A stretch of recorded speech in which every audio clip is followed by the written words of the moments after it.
Fin septembre 1998, les Camerounais se réveillaient brutalement sous le choc de nouvelles fracassantes. Leur pays était présenté dans tous les médias comme le plus corrompu du monde. Il est vrai qu'ils s'étaient habitués au cours des 10 dernières années à entendre leur chère patrie indexée sous toutes sortes de prétextes. Gestion, démocratie, droits de l'homme, etc. Mais sur ce coup-là, ils se sentaient blessés au plus profond d'eux-mêmes, accablés, humiliés. Octobre 1999, même motif, même sanction, comme si un an ne s'était écoulé et que rien n'avait été entrepris pour rectifier le tir. Auteur de ce classement déshonorant, Transparency International, organisation non gouvernementale jusque-là bien peu connue, faisait ainsi irruption dans la conscience morale nationale et internationale. Son président Peter Eigen, ancien professeur de droit aux universités de Francfort en Allemagne et Harvard aux États-Unis, ancien haut cadre de la Banque mondiale où il a servi pendant 25 ans, se défend, sans conviction à notre avis, de mener quelques campagnes insidieuses à l'encontre de quelque pays que ce soit. Il désapprouve, sans s'embarrasser de contradictions, les conclusions tirées par la presse à partir de ses travaux. Il s'irrite des critiques et insinuations du journal satirique français Le Canard enchaîné sur la validité des investigations et les sources de financement de Transparency International. Mais qu'importe, la corruption est une réalité indéniable de notre environnement et de notre quotidien. Quelle qu'en soit l'ampleur, elle doit faire l'objet de la même mobilisation que celle qui accompagne la lutte contre le sida. Les autorités camerounaises, le président Paul Biya en tête, l'ont bien compris, qui ont lancé une campagne de lutte contre la corruption dans un programme encore plus vaste de bonne gouvernance. Elles se sont également associées à la visite au Cameroun de Peter Eigen, invité par le barreau national, donnant à ce séjour le cachet officiel qui témoigne à tout le moins de leur volonté de coopérer avec Transparency International. Mais la corruption n'est ni une découverte de Peter Eigen, ni une émanation des années 90, pas plus qu'elle n'est la tare d'un pays ou d'une région du monde en particulier. La corruption est une histoire, et dans l'histoire. Autant on ne peut nier sa responsabilité dans la faillite des politiques de développement, autant on ne peut pas ne pas en tenir compte en évaluant les évolutions en Afrique. C'est à ce titre qu'un siècle d'histoire a saisi l'occasion de la visite au Cameroun de Peter Eigen pour s'intéresser à Transparency International, son combat contre la corruption, sa stratégie et ses moyens de lutte, ainsi que son projet d'implantation dans le pays. Docteur Peter Eigen, bonsoir. Bonsoir. Merci de répondre à nos questions. Votre séjour au Cameroun, comment s'est-il passé? C'était une période très intensive. On nous a donné une réception très ouverte, même chaleureuse. On a eu des contacts très impressionnante avec la société civile, avec le secteur privé, avec les autorités du gouvernement et avec les peuples en général. Et mon impression est, dès ma dernière visite, on a eu beaucoup d'échanges ici, on a eu un dynamisme économique, mais aussi une activité dans l'air de Cameroun qui est très impressionnante. Vous étiez surpris par cet accueil? Non, je savais qu'il y avait un petit peu des malentendus sur l'interprétation de notre classement de Cameroun. Mais en général, j'ai eu l'impression que tout le monde ici à Cameroun a un grand intérêt de lutter la corruption. Et c'est pourquoi si on peut avoir des alliés un petit peu experts, généralement j'ai l'impression qu'on a nous donné une bienvenue, une réception très positive. Du fait de ce malentendu que vous évoquez, quand vous partiez d'Allemagne, vous étiez un peu inquiet sur l'accueil qui vous serait réservé? Non, pas du tout. J'ai eu l'impression qu'on a surestimé un petit peu l'importance de ce classement. C'est seulement une très petite part de notre travail. On fait beaucoup des autres choses et ce classement, c'est 1% de notre travail. Et j'ai l'impression qu'ici à Cameroun, on a eu seulement 7 sections de notre travail dans son radar screen. Et, mais ce n'est pas étonnant parce qu'on n'a pas fait des autres choses ici à Cameroun. On n'est pas encore présente dans notre travail. Vous n'avez pas encore une section nationale comme vous en avez dans 70 autres pays? Oui, oui, parce que nous avons vraiment un concept très important. Ce n'est pas nous, à l'extérieur, qui peuvent comprendre la situation locale bien et qui peuvent proposer des solutions. C'est au peuple camerounais eux-mêmes de trouver la solution. Et c'est pourquoi dans tous les pays où nous travaillons, nous avons des structures de la société civile, très souvent section nationale de Transparency International. Maintenant, il y a plus de 78 sections nationales. Et ce sont eux qui doivent étudier et définir leurs problèmes. C'est eux qui peuvent trouver des solutions. Et s'il y a des stratégies que la société civile a définies dans son pays, à ce moment-là, ils peuvent nous demander d'assister avec des formules techniques, avec des modèles internationaux, même avec des ressources que nous pouvons mobiliser pour assister. Vous avez dit que vous avez rencontré les autorités, on l'a vu à la télévision. Vous avez rencontré aussi le Camerounais de tous les jours. C'était qui? Les journalistes essentiellement? Les journalistes, mais aussi des enseignants, des hommes d'affaires. Qu'est-ce qu'ils vous ont dit du degré de corruption au Cameroun? Bon, moi j'ai dit que ce n'était pas à moi de juger le Cameroun. Ce n'était pas... Ces gens que vous avez rencontrés, qu'est-ce qu'ils vous ont dit de la corruption au Cameroun? Ah oui, beaucoup de gens, ils étaient très contents avec notre classement. Ils ont dit que c'était vraiment un signal d'alarme que nous nécessitons. Il y a même eu beaucoup de gens qui ont dit qu'ils ont déjà commencé à travailler sur ces sujets-là, même le gouvernement. Et notre classement était seulement un élément additionnel qui était peut-être douloureuse parce que ce n'est jamais bon d'avoir un message tellement catastrophique et négatif sur un pays, mais qu'ils ont aussi pensé que ça peut être très positif. C'est un petit peu la réaction que nous avons trouvée aussi dans d'autres pays, par exemple Nigeria. Vous vous êtes déjà rendu au Nigeria depuis le dernier classement, depuis octobre 99? Plusieurs fois, oui. Et même le président Obasanjo nous a visité à Berlin, de notre bureau.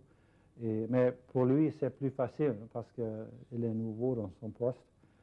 Aussi, il est un des fondateurs de Transparency International. Il était le président de notre conseil consultatif pendant 6 ans. Et c'est pourquoi il connaît très bien notre intention, notre professionnalisme, notre effort de faire quelque chose vraiment utile. Et il connaît aussi bien la méthodologie de cet index. Et c'est pourquoi il a immédiatement réagi et dit que c'est une chose pas très agréable, mais très utile pour nous. Il y a des autres pays qui ne sont pas tellement... Qui ne réagissent pas comme ça. Oui, par exemple, Argentine, le président d'Argentine. Ils ont contesté leur classement. Très, très violemment, président Menem. Pas toute sa société. Donc, par exemple, à Buenos Aires, comment dit-on, l'alcalde, non, le maire de Buenos Aires. Oui. Les habitants de Buenos Aires. Non, il est le chef, comment Oui. dit-on? Le maire.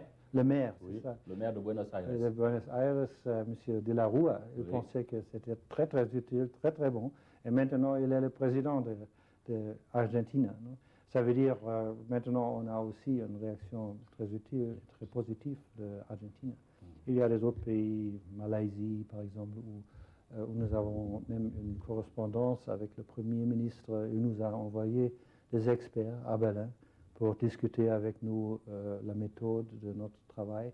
Ils sont revenus à son pays et il a fait une présentation très positive dans son assemblée nationale sur le travail que fait Transparency International.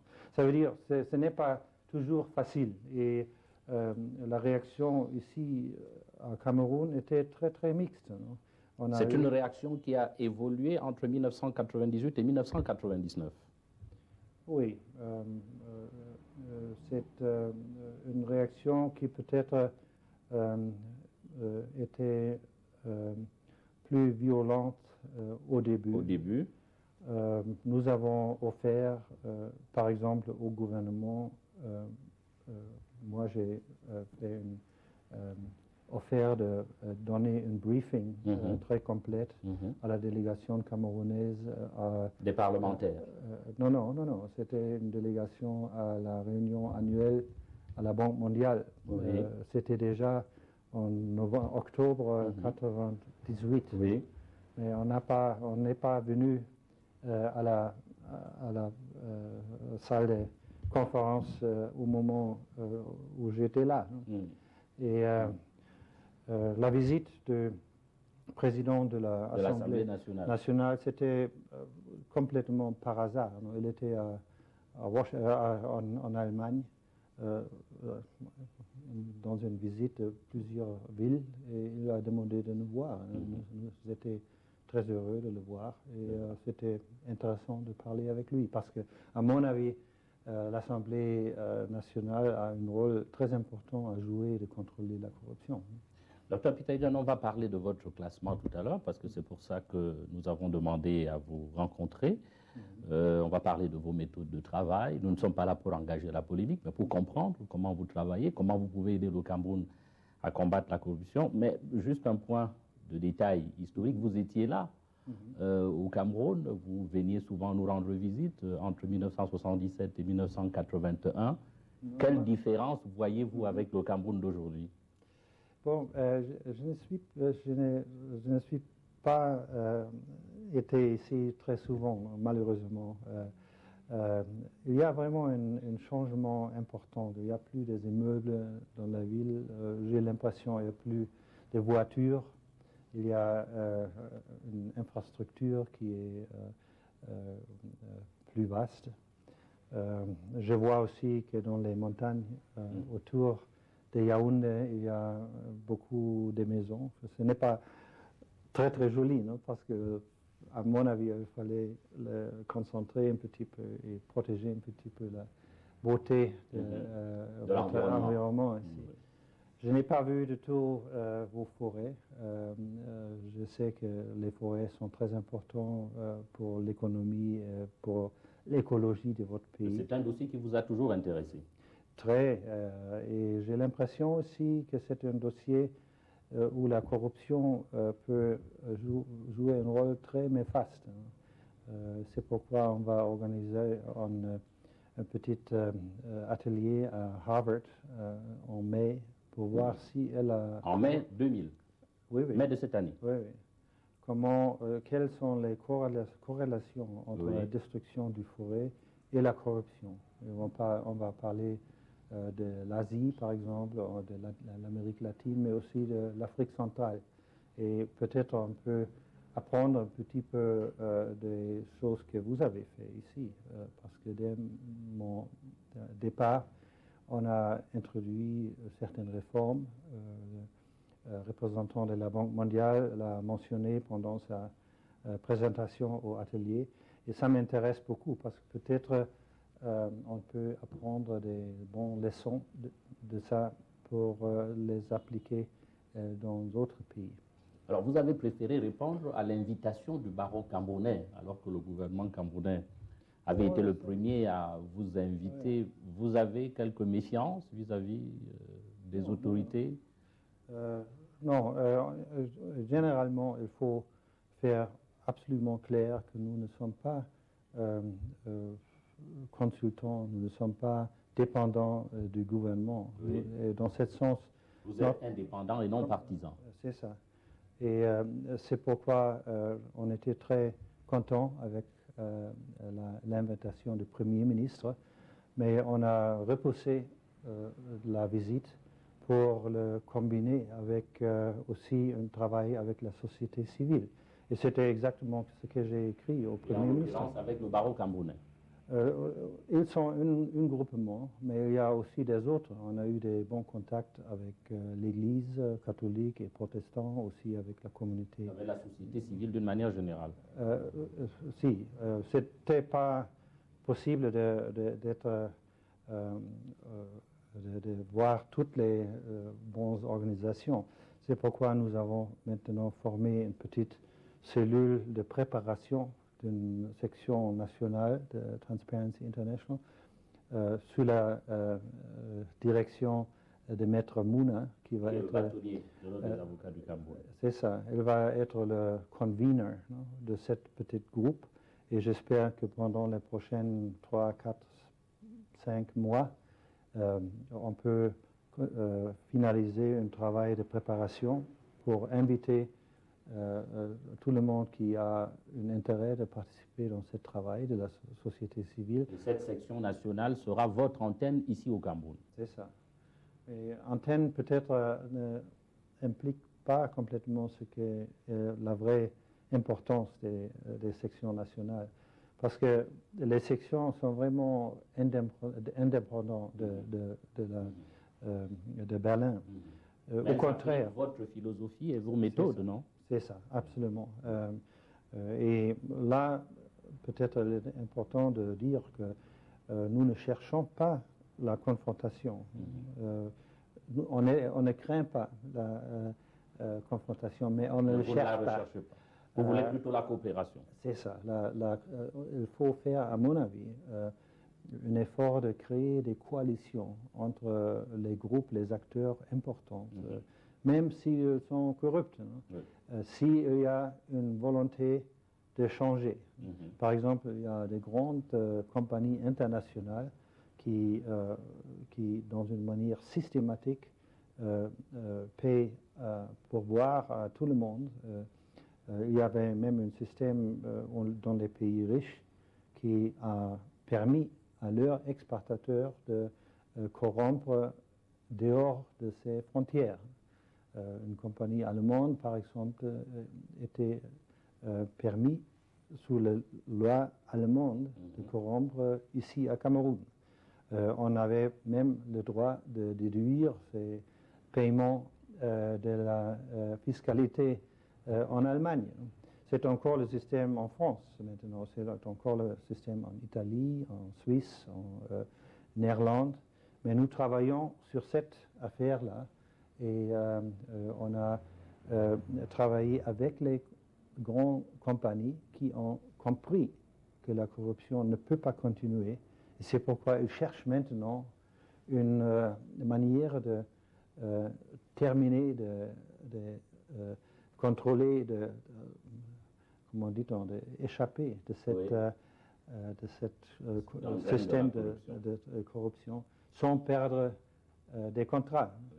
Et c'est pourquoi pour nous c'est très, très, très important que la convention de la OCDE Oui. a établi pour la première fois une obligation pour tous les signataires, les 134 signataires, d'introduire des lois qui le fait un crime pour leur compagnie de corrompre dehors.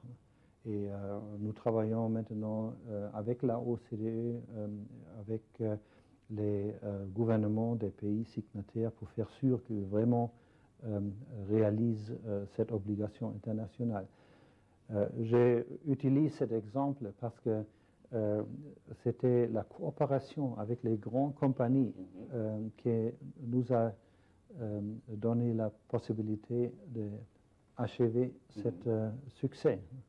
Si on faisait que ça contre les intérêts des grandes compagnies, ou contre les gouvernements, ou contre certaines autres organisations internationales, on ne peut pas réussir. Et c'est pourquoi notre effort, mais c'est une chose très délicate, non? Oui. Et d'établir des coalitions sans perdre notre indépendance. Et votre identité.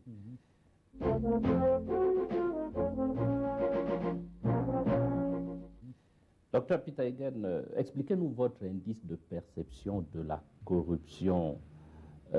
Quelle différence faites-vous avec la réalité de la perception? Est-ce que finalement, vous ne laissez pas trop de place à la subjectivité? Non. On essaie de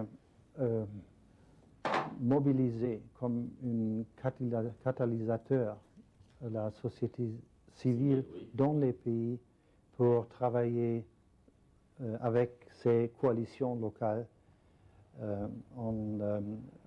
une diagnostic des problèmes locaux, la définition des problèmes de la corruption dans un pays, la définition aussi des faiblesses dans les lois, dans les institutions, dans le système d'intégrité dans un pays, et puis définir ensemble des stratégies pour renforcer le système d'intégrité. Dans le cas du Cameroun, où vous n'aviez pas encore de section nationale, comment est-ce que vous réussissez à mesurer? Laissez-moi un petit peu expliquer. D'accord. Parce que pour moi, ça me fatigue un petit peu de parler toujours de notre classement, parce que c'est seulement une petite chose. C'est pour que l'opinion publique comprenne. Oui, c'est ça.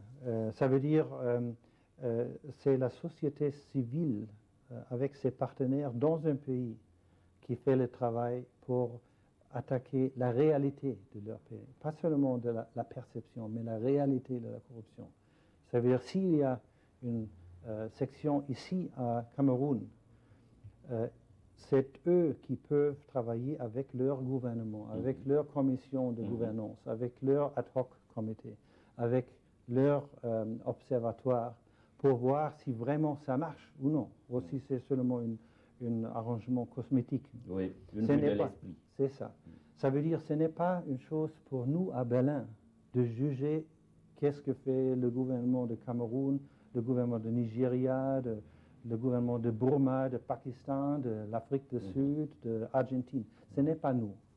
Ça veut dire nous ne sommes pas arrogants et faisons un système de moralisation ou de jugement éthique sur autres pays. Nous sommes seulement un catalyseur. Mais une part de notre travail est de créer la conscience, comme est omniprésent la corruption, comme est daigneuse, néfaste, mortelle la corruption. Comme la corruption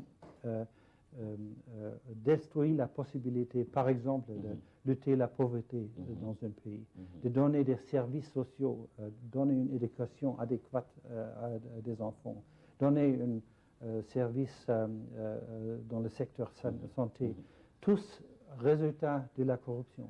Et cette conscience, nous pouvons créer par des systèmes de conférences, par des systèmes de publications dans nos journaux, des éducations, des séminaires qu'on fait dans tout le monde.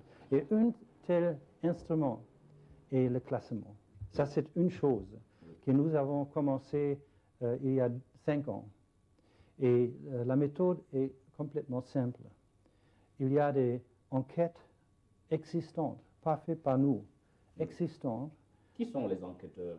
Ce sont 17 sources indépendantes qui sont dans notre bulletin de presse distribué, bien expliqué, avec adresse, tout est transparent. Et nous avons redistribué 100 fois cette fois-ci. On l'a donné aussi au président de l'Assemblée nationale et c'était le résultat de cet effort de clarifier le malentendu de journalistes qui était avec le président de l'Assemblée nationale à ce moment-là. Mais la réalité est qu'on utilise les résultats de ces 17 enquêtes indépendantes et ils sont sur une base de 1 à 10 avec un résultat très mal, un pays très corrupt, comme le Danemark, très très bon. Le meilleur résultat. Et on les amalgame, on les fait dans une computation commune. Et tout pays qui est couvert par 3 sources ou plus est inclus dans notre index. Ça veut dire tous les pays qui ont seulement une source, par exemple, ou 2 sources, nous n'avons pas inclus parce que nous ne pensons pas que c'est assez solide. Ça peut être seulement une perception très subjective, très temporaire. C'est pourquoi nous avons pensé que ce n'est pas responsable d'introduire tous ces autres pays.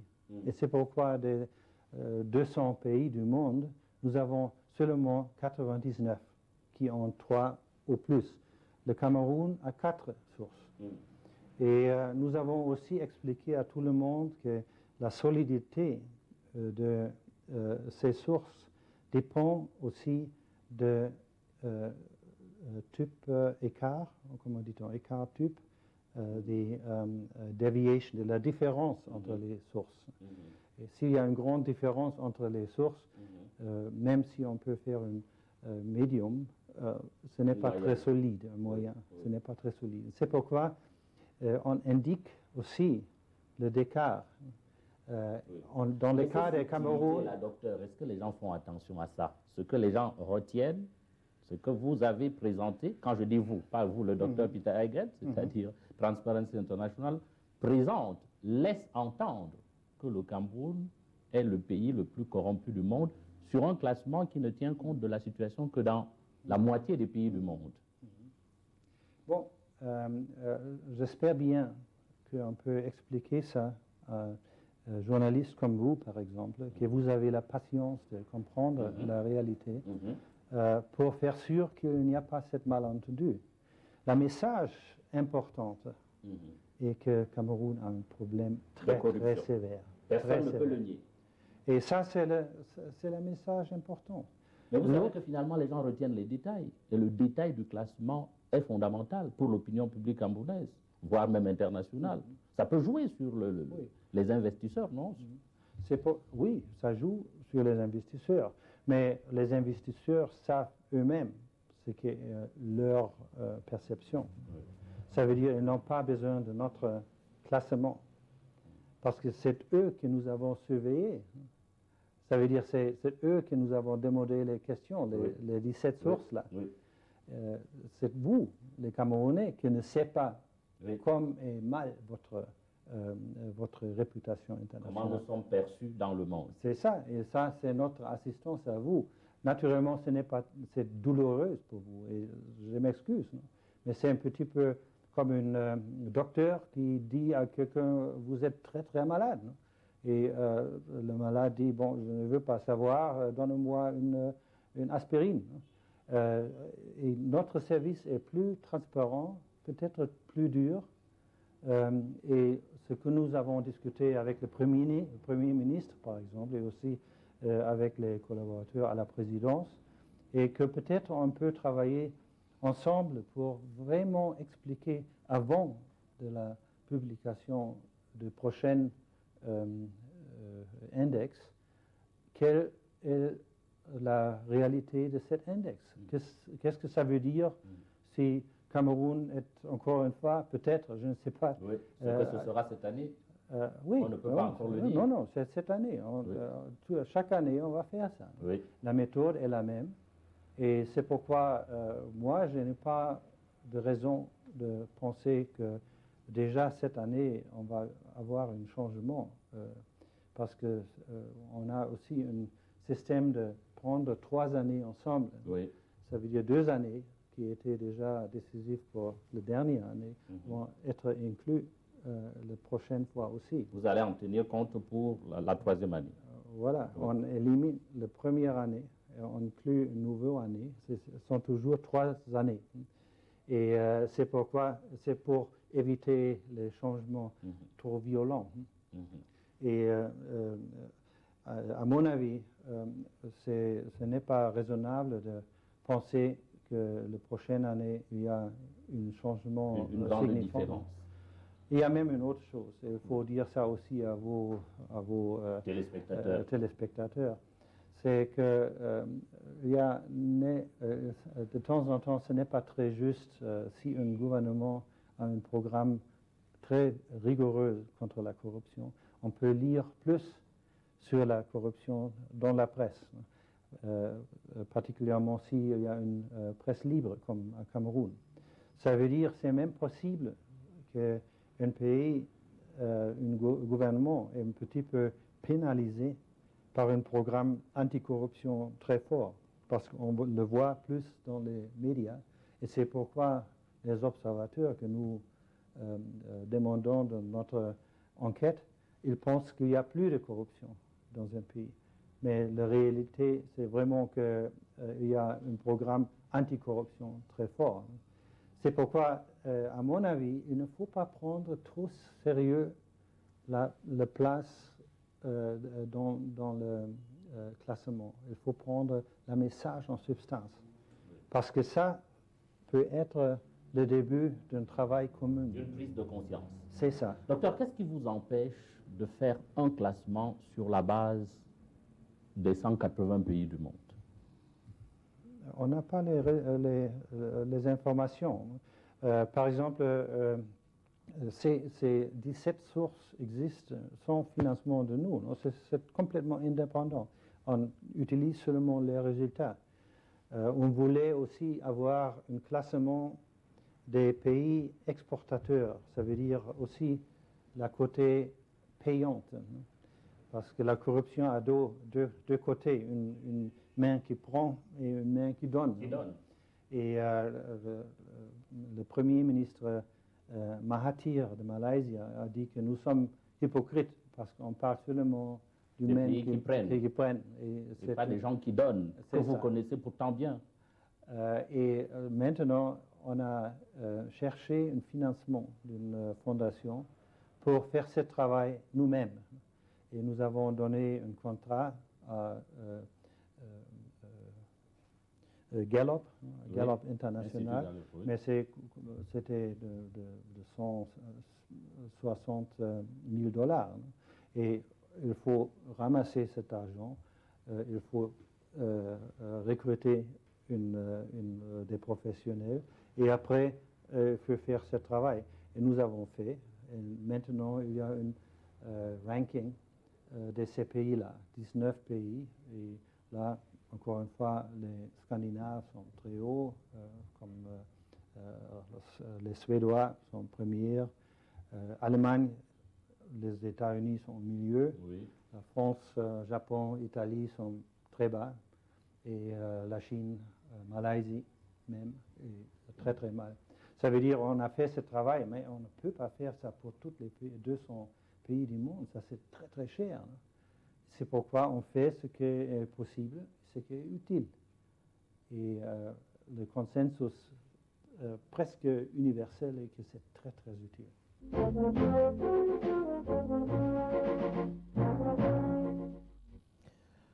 Docteur Peter Again, vous avez dû lire ce livre, La corruption au Cameroun.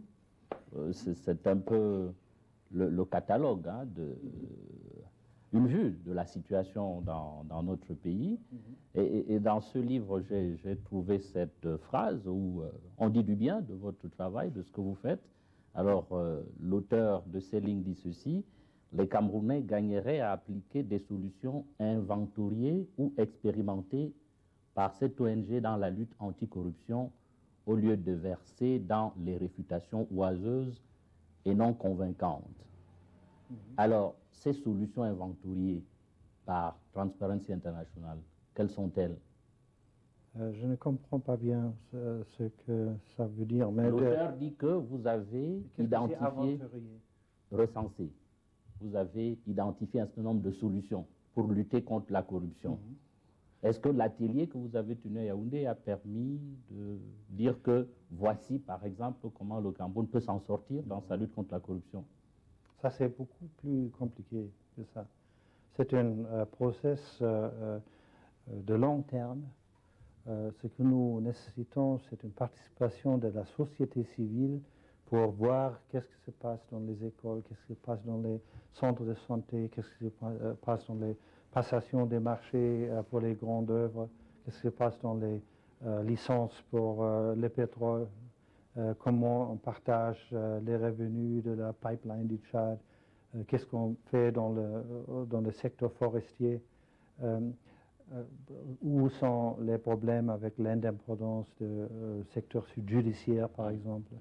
Dans votre constitution, vous avez une règle, un mandat très ferme que le président et le cabinet doivent publier ses biens, par exemple. Oui. Pourquoi elle ne le fait pas? Il faut l'appliquer. Naturellement, c'est la Constitution. Qui le dit?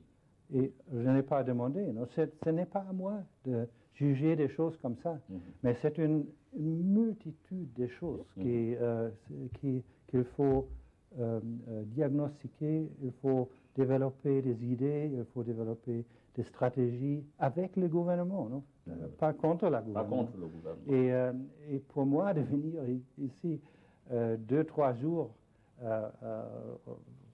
chauser un petit peu avec les autres experts dans un atelier, et puis dire, ah, voilà la solution. Ça serait trop prétentieux.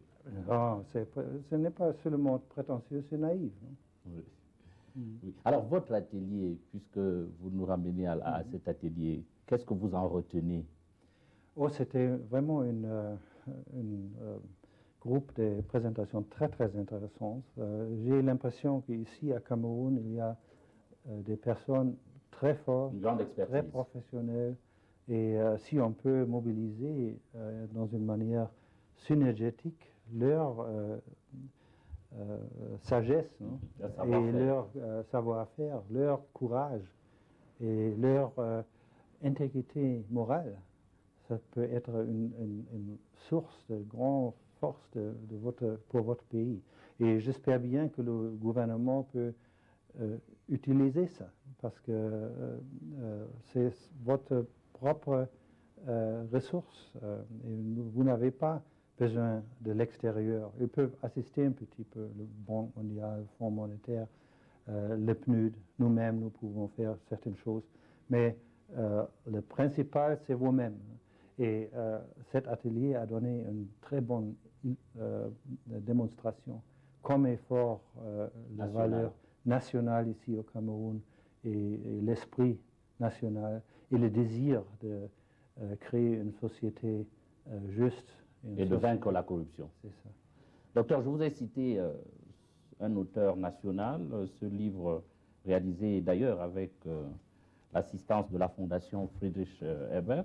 Je voudrais vous citer un auteur français que vous avez peut-être déjà lu également, parce qu'il écrit beaucoup sur la corruption, c'est Pierre Péan, qui a publié un livre également de référence, ça s'appelle L'argent noir, corruption et sous-développement. C'est paru aux éditions Fayard en août 1990. Il dit ceci, et je vais vous demander de bien vouloir nous commenter cette phrase: les 2/3 de la dette du tiers-monde correspondent à des crédits bancaires distribués essentiellement sous la pression conjointe de l'affairisme et de la corruption. Moi, je ne suis pas sûr qu'est-ce que son concept d'affairisme. Aussi, je pense que la concurrence commerciale, ça c'est affairisme. Euh, euh, c'est vrai. Nous-mêmes, nous pensons que peut-être la moitié des endettements de tiers-monde est sur la cause des transactions corruptes. Moi-même, je suis un témoin comment les intérêts des grands fournisseurs du Nord influencent, poussent les projets qui ne sont pas du tout utiles pour les pays en voie de développement. On appelle ici les éléphants blancs. Les éléphants blancs. Et moi, j'ai vu beaucoup de projets comme ça. J'étais le directeur pour l'Afrique occidentale à la Banque mondiale. À ce moment-là, j'ai été le président de réunions de coordination entre les bailleurs des fonds. Et très souvent, on a décidé dans un consensus que certains projets sont très très mal, ils sont inutiles, ils sont même danneuses en ce qui concerne l'environnement ou le développement social d'une région. On a rejeté les projets là. Et c'était les premiers projets qui étaient réalisés. Donc, trouver des financements. Avec les banques, le financement des banques privées, les banques, les organisations pour promouvoir l'export, comme COFAS ou Hermes en Allemagne. Les projets, normalement, sont même plus importants quand ils viennent sur la participation des bailleurs des fonds. Et ils n'ont pas du tout la même préparation en ce qui concerne l'environnement ou l'impact social. Ce sont les vrais projets mortels pour l'économie africaine, par exemple. Et ils sont poussés par une alliance néfaste entre les corrupts au nord, ça veut dire les fournisseurs qui poussent dans une manière systématique leurs faux projets sur les pays au sud et les kleptocrates au sud. En fait, vous êtes en train de reconnaître en quelque sorte la responsabilité de certaines institutions internationales, non seulement dans l'extension de la pauvreté, mais aussi dans l'extension du phénomène de la corruption. Il y a une vaste responsabilité de beaucoup des organisations. Mais mon exemple était vraiment l'inverse, parce que j'ai dit que c'était les organisations comme la Banque mondiale qui ont rejeté ces projets qui sont mal. Mais ces projets sont revenus par un financement du secteur bancaire, comme l'a dit cet auteur. Et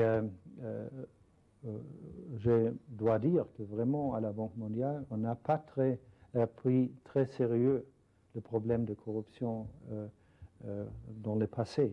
Donc la prise de conscience est récente sur le phénomène de la corruption à mon avis, à la Banque mondiale. Il y a un petit peu une connexion entre M. Wolfensohn, le nouveau président. Il a vraiment introduit cette conscience. Les deux présidents avant, ils ont rejeté que c'est un objectif de la Banque mondiale de s'en mêler. Et c'était la raison pour laquelle je suis sorti de la Banque mondiale. Je voulais faire ça dans ma position en Afrique de l'Est. Et j'ai travaillé avec des groupes au sein de la Banque mondiale pour développer des stratégies qui sont très similaires aux stratégies qui sont maintenant adoptées par la Banque comme la stratégie prioritaire. Mais à ce moment-là, la Banque mondiale ne voulait pas toucher ça. Et c'est pourquoi je suis sorti. C'est pourquoi j'ai fondé Transparency International à ce moment-là. Docteur Peter Yen, on ne peut pas ne pas parler, dire un mot tout au moins de vos sources de financement qui ont fait l'objet de quelques articles tendancieux ici et là. Vous considérez que quand on établit certaines liaisons, disons, suspectes entre Transparency International et certains gouvernements, certains pays, c'est de fausses querelles? Non, si on a des liaisons suspectes, ça c'est suspect. Mais nous n'avons pas de liaisons suspectes. Nous avons peut-être une audience très suspicieuse ici à Cameroun, parce qu'il y a c'est peut-être un résultat de la corruption. Mais qui finance Transparency? Ça, c'est complètement ouvert dans tous nos documents. Nous avons un financement la dernière année, c'était 5 millions de dollars. Peut-être plus ou moins 2 millions de dollars étaient de beaucoup de fondations privées comme the Ford Foundation, MacArthur Foundation, Open Society Foundation, Roundtree Foundation. Ce sont des fondations qui nous payent certains programmes. 2 millions et de 20 organisations de développement, les Scandinaves, NORAD, Danida, les Allemands, les Anglais, les Français même. En Amérique, on nous a donné des dons. Et un petit peu la Banque mondiale, très petit peu pour notre conférence à Durban. Et aussi des autres organisations multilatérales comme le PNUD par exemple. Et 1 million de dollars, ça veut dire 20% de notre financement vient du secteur privé. Il y a trentaine de grandes compagnies américaines, allemandes qui nous donnent contributions régulières comme 10 000 dollars Bank of America, 20 000 dollars General Electric, 10 000 Deutschmark, Siemens. C'est comme ça. Mais c'est très bien distribué. Ils ne sont pas coordonnés dans une manière qu'ils peuvent nous influencer. Ça veut dire si quelqu'un participe avec nous, on va les critiquer dans la même manière qu'un autre. Il y a beaucoup d'exemples de ça. Est-ce que la mobilisation de la société civile que vous êtes venu lancer et que vous lancez dans différents autres pays signifie, sous votre regard, la faillite des administrations publiques à lutter efficacement contre la corruption? On peut dire ça, mais sans un criticisme amer, une critique amère, parce qu'il y a certaines régions de gouvernance qui ne sont pas faciles pour les gouvernements nationaux, par exemple, de toucher. Et la corruption, c'est un bon exemple. Les gouvernements nationaux et le secteur privé ont vraiment laissé la corruption devenir presque la norme dans le secteur international. Parce que les gouvernements nationaux, ils ont un intérêt mercantiliste de permettre à sous-exportateurs de gagner des contrats, des choses comme ça. Les secteurs privés, ils ont un intérêt que les autres ne corrompent pas, mais eux-mêmes, très souvent, ils payent des pourboires. Ça veut dire qu'il y a une lacune des gouvernances. Et là, les peuples du monde ont, dans une manière très spontanée, accepté le rôle d'un pilier troisième pour la gouvernance. Oui. C'est-à-dire les ONG, la société civile? C'est ça. Et on peut dire une chose similaire dans le contexte national, parce que c'est vraiment très très difficile pour les gouvernements d'avoir la crédibilité qu'ils veulent vraiment lutter la corruption, parce que tous les présidents du monde disent qu'ils sont contre la corruption, et tout le monde dit qu'ils ont des très bons programmes, et tout le monde voit que dans certains pays c'est vrai, dans certains autres ce n'est pas vrai. Et c'est pourquoi... Alors vous, à partir de votre expérience, vous existez depuis 7 ans, vous avez un formidable observatoire du phénomène et puis des efforts de lutte pour venir à bout de ce fléau. Est-ce que vous avez un exemple de lutte réussie contre la corruption? Je crois le plus important exemple, c'est la convention OECD, OCDE.